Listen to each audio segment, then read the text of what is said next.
Wait minute ప్రోగ్రామ్ని వీక్షించడానికి ఆన్లైన్కి వచ్చినటువంటి మీకు ప్రభు పేరట శుభములు కలుగునుగాక. ప్రియమైన వారలారా, యెషయా గ్రంథం 58వ అధ్యాయము 9వ వచనంలో చాలా పెద్ద వాక్యం. అది 2-3 విషయాలు, చాలా ముఖ్యమైనటువంటి విషయాలు. ఏంటంటే, చీకటిలో మీ వెలుగు ప్రకాశించును. చీకటిలో ఈ లోకమంతా చీకటిమయం అయిపోయింది. వెలుగ్గా ఉంది కదండి, చీకటిగా ఎలాగ ఉంది అంటే, ఆదికాండం 1వ అధ్యాయంలో మొట్టమొదటి వచనాల్లో మీరు చూసినట్లయితే, అగాధము చీకటితో కమ్మి ఉన్నది అన్నమాట. అప్పుడు దేవుడు వెలుగు కమ్మనని అడగగా లైట్ వాజ్ క్రియేటెడ్. ఇది సూర్యుడు, చంద్రుడు, నక్షత్రములు ఇంకా అప్పటికి సృజించలేదు. వాటిని సృష్టించక ముందే దేవుడు వెలుగు కమ్మనమని అడిగారు. సో ఆబ్వియస్లీ అంటే న్యాచురల్ లైట్ కాదు ఫస్ట్ దేవుడు కలగమని చెప్పింది. న్యాచురల్ లైట్ సూర్యుడు, చంద్రుడు, నక్షత్రములు, ప్రకృతి సంబంధమైనటువంటి సూర్యుడు, చంద్రుడు, నక్షత్రములు సృష్టించిన తర్వాతే ఆ వెలుగు వచ్చింది. అది మొట్టమొదటి దినం. కానీ ఆ మొట్టమొదటి దినం ముందే వెలుగు కమ్మనమని అడగగా అని రాయబడిన మాట కనుక ఈ వెలుగు న్యాచురల్ లైట్ కాదు. మరి ఏం light? Super natural spiritual light. Spiritual light వచ్చేసింది ఈ లోకంలోకి.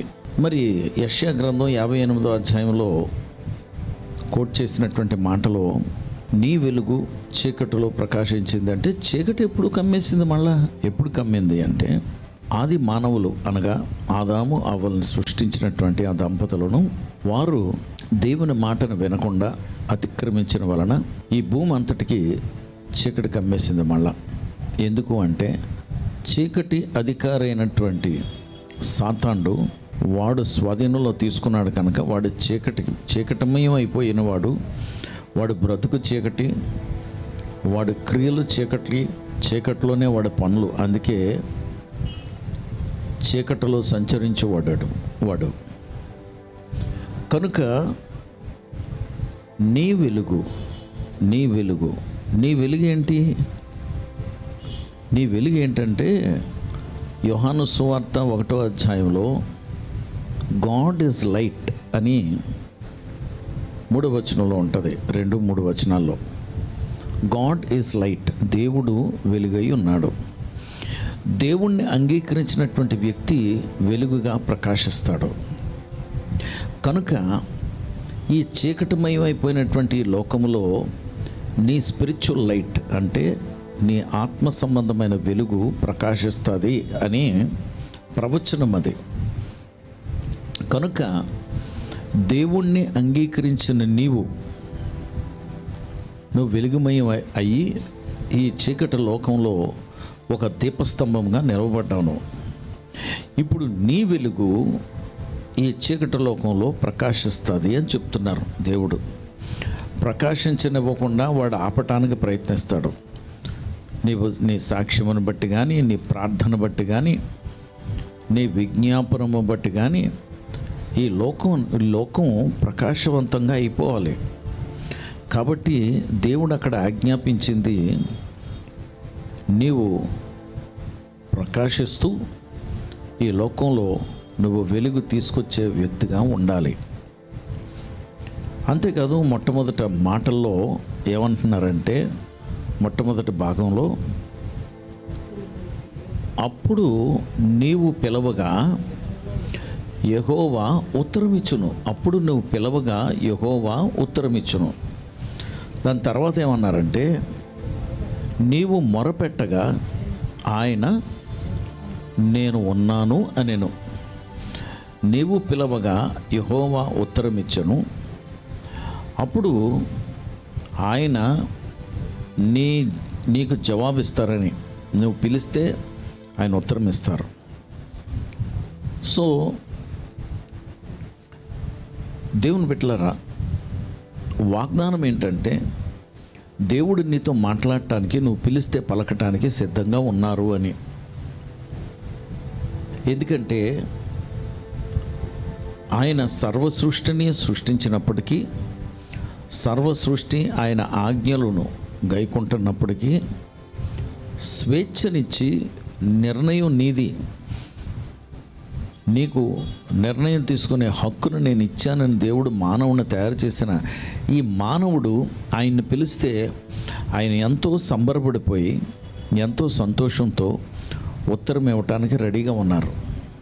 అందుకు వాగ్దానం చేస్తున్నారు. ఏమని? నువ్వు పిలవగా ఆయన ఉత్తరం ఇచ్చును, నీవు మొరపెట్టగా ఆయన నేను ఉన్నాను అంటారట. నేను ఉన్నాను, నీకు ఆదరణ నేను, నీకు దన్ను నేను, I'm your support, so don't worry. కాబట్టి ఈరోజు 3 విషయాలు. 1, నువ్వు పిలవగా ఆయన ఉత్తరం ఇచ్చును. 2, నీవు మొరపెట్టగా ఆయన నేను ఉన్నాను అంటారు. 3వది, ఈ చీకటి లోకంలో నీ వెలుగు ప్రకాశిస్తుంది. కాబట్టి నీవు ప్రతిరోజు ఆరిపోకుండా ప్రార్థనలో ఎడతెగక ఉండి, కంటిన్యూస్గా ఉండి, దేవుని వాక్యంతో నీవు వెలిగింపబడి ఇతరులను వెలిగించడానికి నువ్వు సిద్ధంగా ఉండాలి. నువ్వే చీకటమయం అయిపోయి ఏం చేస్తావు, నా పరిస్థితి ఇలాగైపోయింది, ఎంతసేపు లోకమంతా పరిస్థితులన్నీ నీ చుట్టే తిరగాలని నువ్వు అనుకుంటావు. లైఫ్ చూడు, దేశాల వైపు చూడు, ఇతర ప్రజల వైపు చూడు. వాళ్ళ తాపత్రయం, వాళ్ళు ఉదయం నుండి సాయంత్రం వరకు ఎంత ప్రయాసపడుతున్నారు. కానీ నీకింత దన్నేస్తున్నారు దేవుడు. నువ్వు పిలిస్తే పలుకుతానంటున్నారు, నువ్వు అడిగితే నేను ఉన్నాను అంటున్నారు, నిన్ను వెలుగుమయంగా చేస్తున్నారు. జ్ఞాపకం చేసుకుందాం, ఇది గొప్ప నిరీక్షణ, హోప్ కలిగిస్తుంది మనకి. కాబట్టి నిరీక్షణకు కర్త మన దేవుడు. He is the beacon of hope. నిరీక్షణకు కర్త. తప్పకుండా ఆయన మీద ఆధారపడితే ఆయన ఉత్తరం ఇస్తారు మనకి. పరిశుద్ధుడా ప్రభా, మీకు వందనాలు, స్తోత్రాలు. నీ బిడ్డలు జ్ఞాపకం చేసుకోండి. మేమే ఈ లోకానికి వెలుగై ఉన్నాము అని చెప్పారు మీరు. ఈ చీకటమయం అయిపోయినటువంటి, కారు చీకట్లో మునిగిపోయినటువంటి ఈ ప్రజలు, మా దేశము, మా భూమి, నువ్వు అన్నావు, arise shine for the glory of God has risen above you. లెమ్ము, తేజరిల్లము, ఆయన మహిమ నీ మీద ప్రకాశిస్తుంది. కనుక ప్రభా, నీ మాటలు మాకు ప్రోత్సాహం, ధైర్యం. నీ మాటలను బట్టి మేము ప్రోత్సహింపబడి ఈరోజు మేము ధైర్యంగా ముందుకు వెళ్ళటానికి ఇష్టపడుతున్నాం. మా చేయి పట్టుకుని నడిపించండి, మీరు మహిమ పొందండి. ఏ పరిస్థితిలోనైనా మీ వెలుగును ప్రకాశింపచేసి ఆ చీకటిని మట్టు మాయం చేయటానికని మేము ఇష్టపడి నీ దగ్గరికి వచ్చాం. సహాయం చేయండి, మమ్మల్ని వాడుకోండి. యేసు నామములో ప్రార్థించి వేడుకొంచున్నాం తండ్రి, ఆమెన్.